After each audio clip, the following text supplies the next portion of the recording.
What is up, guys? Welcome back to the channel and welcome to this video. Now, the minutes are ticking away before kickoff in the Euro 2024 taking place in Germany this year. And I thought for this video we would cover the defending Euro champions, Italy.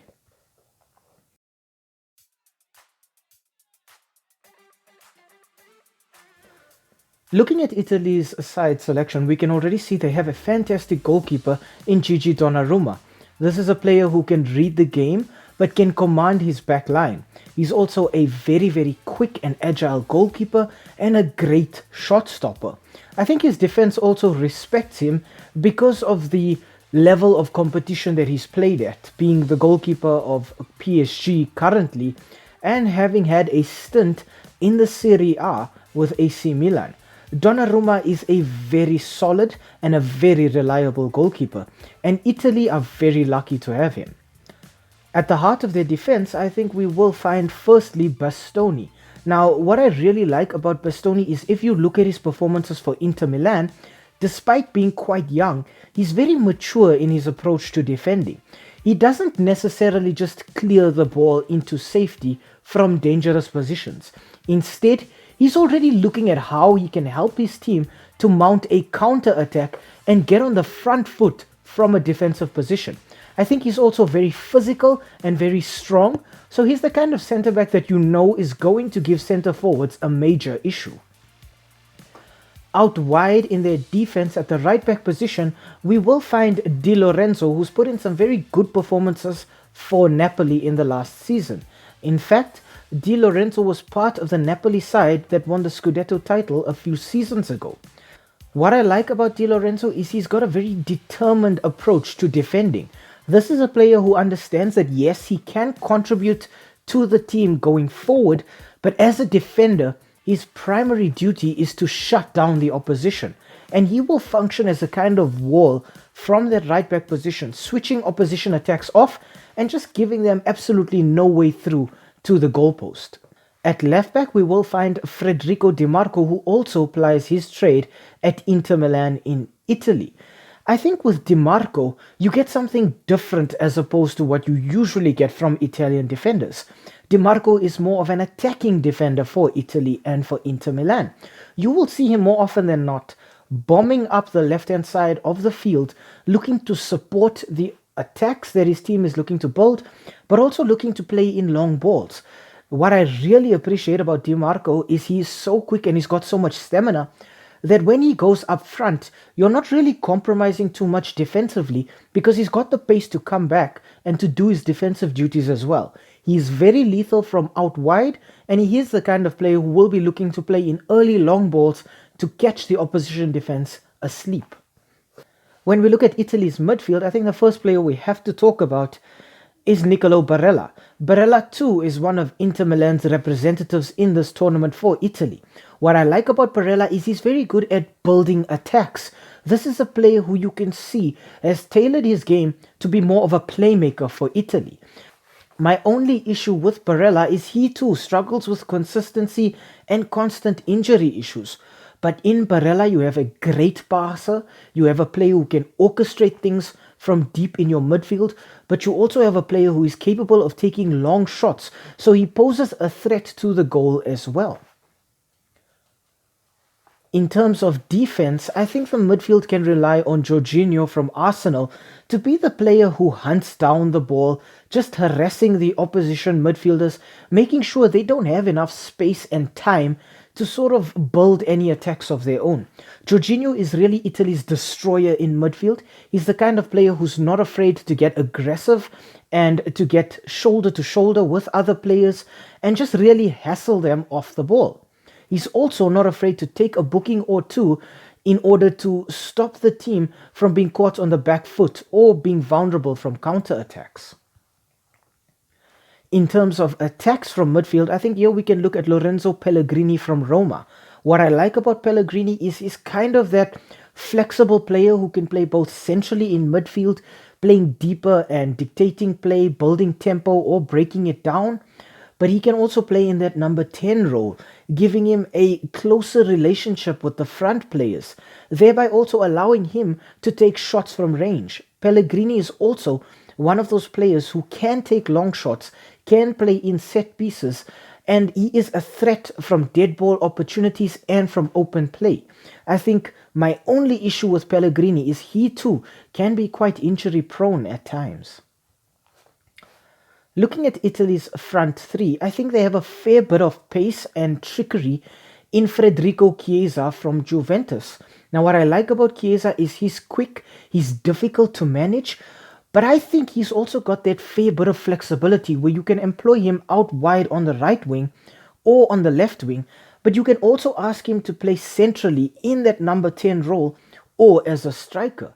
What I think Chiesa's best position though is definitely out wide. It gives him the space and it gives him the opportunity to get in 1v1 situations with defenders and then just completely isolate them out wide. On the other wing, we'll probably find Roma's Stefan El Shaarawy. My problem with El Shaarawy is he's not as young as he used to be, but he's still a massive threat. El Shaarawy lately has also learned how to score with headers. So aerially, he also provides Italy with a bit of a edge when it comes to attacking with long balls. El Shaarawy is still a great player on the ball, able to trick players into committing fouls, giving away set pieces like free kicks or penalties, and he's also very, very difficult to stop on the right day. In the number 9 position, I think we will see Scamacca from Atalanta. I think the number 9 position has been an issue for Italy, but in Scamacca, they have a decent centre forward. We've seen his exploits for Atalanta this season. This is a player who knows how to score.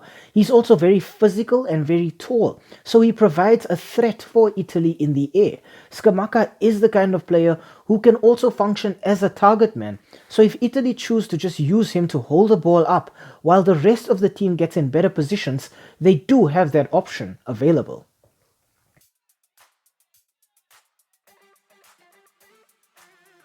When it comes to tactics, I think it's very important for us to note that the coach of Italy is Luciano Spalletti.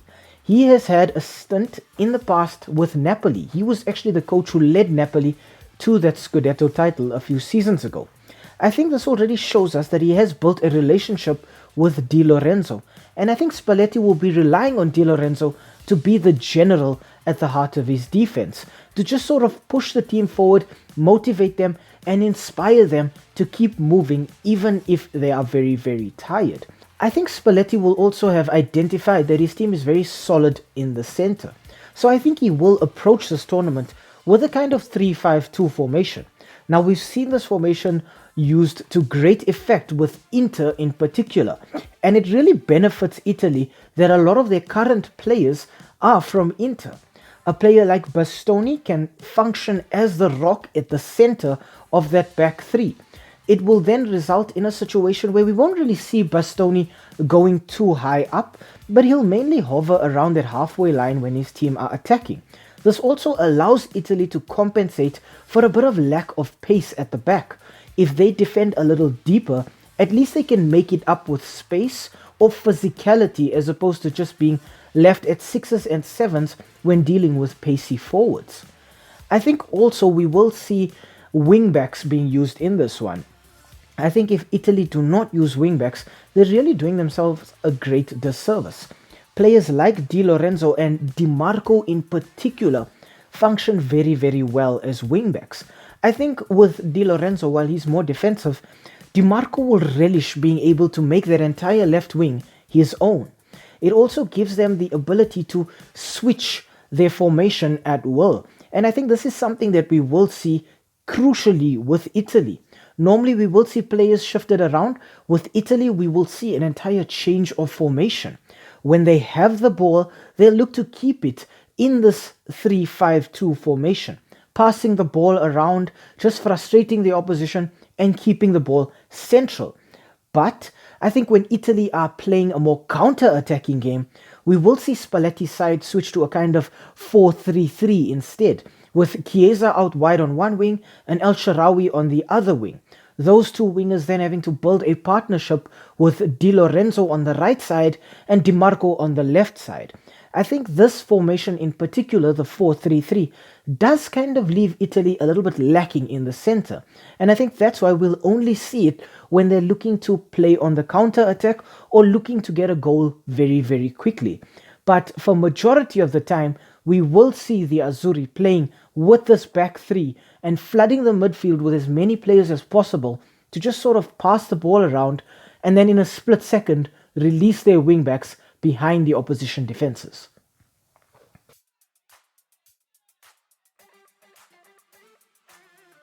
In terms of rating Italy's side, I think at first when I looked at their squad list, I was ready to say that Italy have the perfect defense.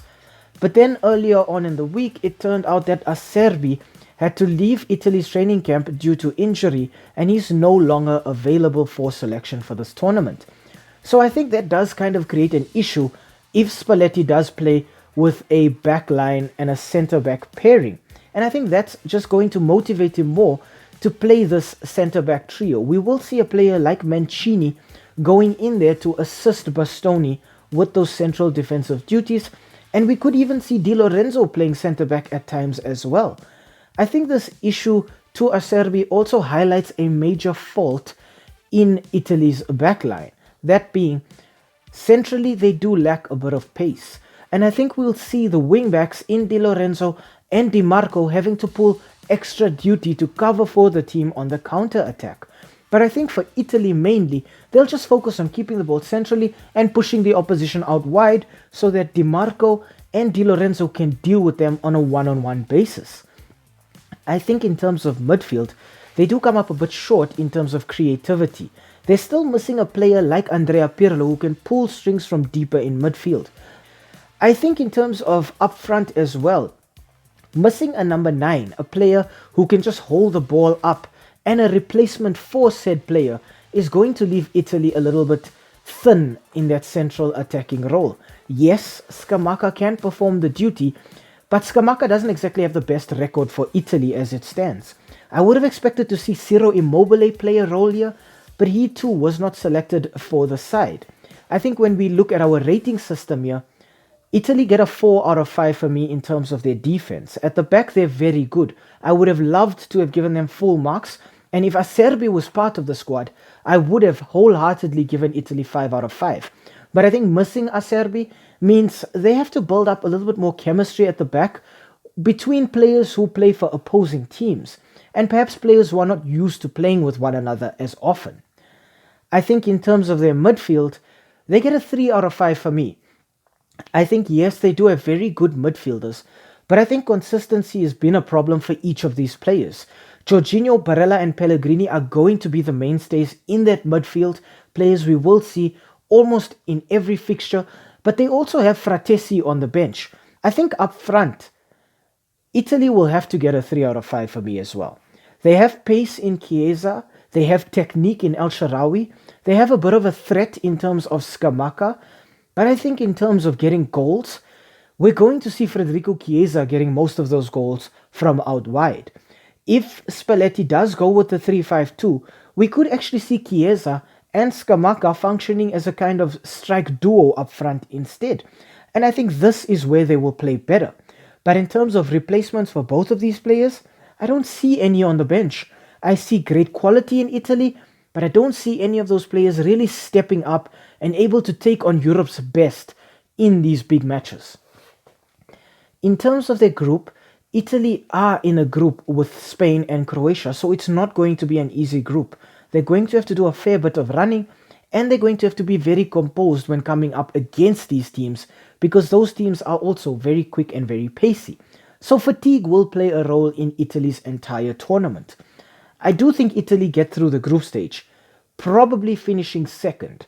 I think from the group stage, Italy then go through to the round of 16 and they manage to scrape it through there. I think in the quarterfinal is where we will see Italy now having issues.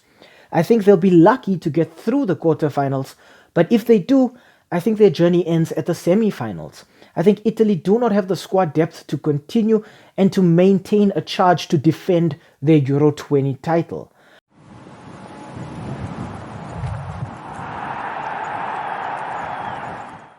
Hi.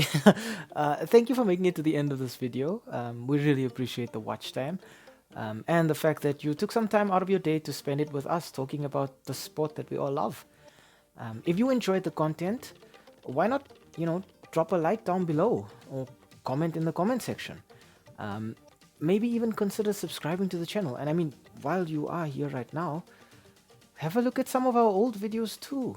They should be appearing on the screen right now, along with that subscribe button. So you know exactly what to do.